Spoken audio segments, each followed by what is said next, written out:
नहीं चाहिए। एक बड़े शहर में रतनलाल अपनी बेटी संध्या और छोटे बेटे कुणाल के साथ रहता है। रतनलाल बहुत गरीब है और शराबी किस्म का आदमी है। वो रिक्शा चलाकर अपना जीवन यापन कर रहा है।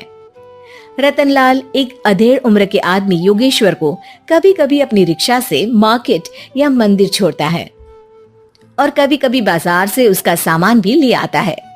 एक दिन रतनलाल योगेश्वर से कहता है, साहब, आपके पास गाड़ी है, फिर भी आप कभी कभी रिक्शा से क्यों जाते हो? इन शहर की गलियों को आराम से देखना मुझे बहुत पसंद है। ठीक है साहब, मैं चलता हूँ, कल फिर आऊंगा। अरे रतनलाल, रुको तो। मैंने सुना है कि तुम अपनी बेटी को कुछ पैसों के बदले किसी को दे रहे हो। अभी किसी को बेचे नहीं तो क्या करे साहब। एक छोटा बेटा है, उसको पढ़ाना भी है, उसकी देखभाल भी करनी है, और अगर मैं बेटी को घर में रखूंगा तो उसकी शादी कैसे करूंगा साहब? तुमको कितने पैसे मिल रहे हैं? अब 50,000 साहब। देखो, मैं तुमको पूरे 20 लाख रुपए देता हूँ। तुम अपनी बेटी संध्या को मुझे दे दो। हैं? अब 20 लाख? धन्यवाद साहब, धन्यवाद। मैं कल ही उसे आपके पास छोड़ जाऊंगा साहब। अगले दिन रतनलाल संध्या को हमेशा के लिए योगेश्वर के यहाँ छोड़ आता है और बदले में 20 लाख रुपए लेकर घर आ जाता है। रतनलाल जिंदगी में पहली बार इतने पैसे पाकर बौखला गया। उसने एक अच्छा घर लिया। कुणाल, अब हमें कोई चिंता नहीं है, तो अब अच्छे से पढ़, खूब मन लगाकर पढ़ाई करना। पापा, मुझे पढ़ाई करना अच्छा नहीं लगता। अरे तूने अगर ज्यादा बकवास की ना तो बहुत मारूंगा। कल से तू अच्छे स्कूल में जाएगा तो जाएगा, हाँ बस। कुणाल का एडमिशन एक अच्छे स्कूल में हो जाता है, लेकिन आए दिन स्कूल से शिकायत आती ही रहती है। 10 साल बाद एक दिन प्रिंसिपल मैडम रतनलाल को स्कूल में बुलाती है। रतनलाल, आपका बेटा कुणाल बहुत आवारा हो गया है और ये बिल्कुल भी पढ़ाई नहीं करता है, बल्कि उसका दिमाग गलत कामों में जा रहा है। अब मैं उससे बात करूंगा मैडम। ठीक है, आज ये आखिरी मौका है, अगली बार तो मैं उसे स्कूल से ही बाहर निकाल दूंगी। रतनलाल घर आ जाता है और कुणाल से कहता है, कुणाल बेटा, मैं तुम्हारे ऊपर इतना पैसा लगा रहा हूँ, फिर भी तुम स्कूल में सही से क्यों नहीं पढ़ते हो? आप तो रहने ही दीजिए, मैं सब जानता हूँ कि ये पैसा कहाँ से आया है। और वैसे भी अब ये पैसा मेरा है, मेरा जो भी मन होगा मैं करूँगा। आज के बाद मैं कभी स्कूल नहीं जाने वाला। रतनलाल को अपनी बेटी की याद आती है और वो रोने लगता है। 5 साल बाद कुणाल एक दिन एक लड़की को शादी करके घर ले आता है।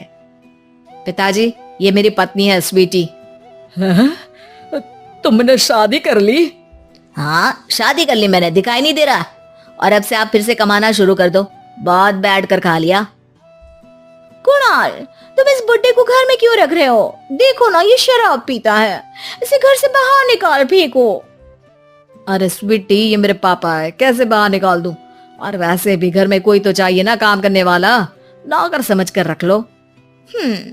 इस बुड्ढी को तो घर से बाहर निकाल कर ही रहूंगी मैं कब तक इसके लिए खाना बनाऊंगी। स्वीटी एक दिन घर के बाहर पार्क में अपनी दोस्तों के साथ बैठी होती है। तभी वो रतनलाल को बुलाती है। पिताजी, मेरे कमरे में मैं अपना फोन छोड़ आई हूँ, जरा ला कर तो देना। हाँ जरूर, अभी लेकर आता हूँ। रतनलाल फोन लेकर आ जाता है। कुछ समय बाद स्वीटी के फ्रेंड्स भी चले जाते हैं। स्वीटी अंदर आकर शोर मचाती है, चोर चोर। कहाँ है चोर? मुझे तो यहाँ कुछ नहीं दिख रहा। अरे ये अलमारी खुली पड़ी है, जरूर किसी चोर ने ही खोली होगी। अरे कौन आया था यहाँ?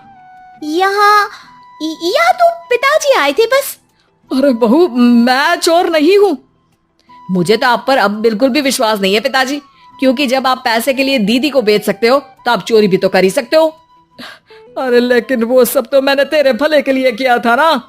मैं तो कहती हूँ कि हमें इनकी कमरे की तलाशी लेनी चाहिए। तुम बिल्कुल सही कह रही हो, चलो। स्वीटी और कुणाल दोनों रतनलाल के कमरे की तलाशी लेते हैं और उन्हें वहाँ स्वीटी की ज्वेलरी और पैसे मिल जाते हैं। मैं तो पहले ही जानता था कि चोर आप ही हो। निकल जाओ मेरे घर से और दोबारा अपनी शक्ल मत दिखाना। रतनलाल आंखों में आंसू लिए घर से निकल जाता है। स्वीटी मन ही मन सोचती है, आज तो मेरी प्लानिंग सफल हो गई। जैसा मैं चाहती थी ऐसा ही किया और बड़ी आसानी से उस बुड्ढी को चोरी का इल्जाम लगाकर घर से भगा दिया।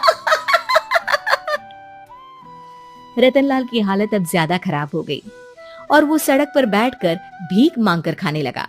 एक दिन वहां एक गाड़ी आकर रुकी और सड़क पर बैठे सभी भिखारियों को अपने सेंटर ले गई। एनजीओ की मालिक संध्या एक एक करके सभी को सुविधा मुहैया कराती है। तभी उसकी नजर रतनलाल पर पड़ती है। पिताजी, संध्या तू? पिताजी आपकी ये हालत कैसे हुई? ये सब मेरे बुरे कर्मों की सजा है जो मुझे मिल रही है। मुझे माफ कर दे बेटी।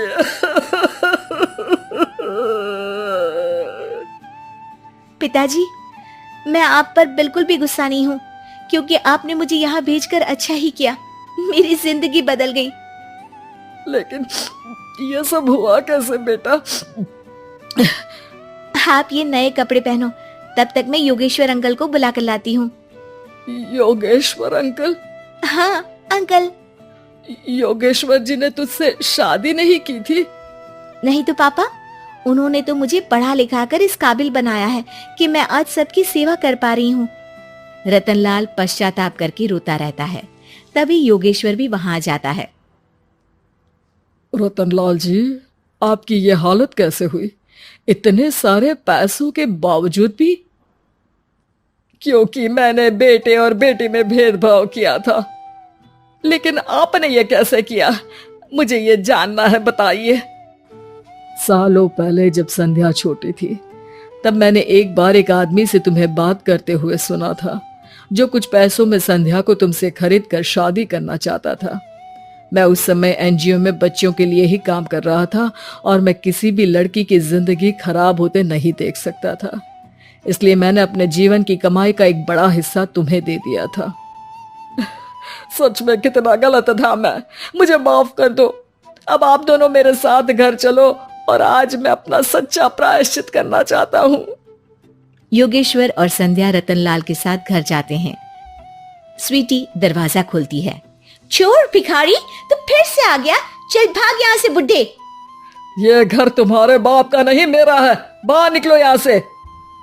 रतनलाल कुणाल और संध्या को घर से बाहर निकाल देता है। योगेश्वर जी, अब ये घर आपका है और अब आप यहाँ एक और एनजीओ खोल सकते हैं। शायद अब ये सच्चा प्रायश्चित है। संध्या अपने पिता के गले लग जाती है।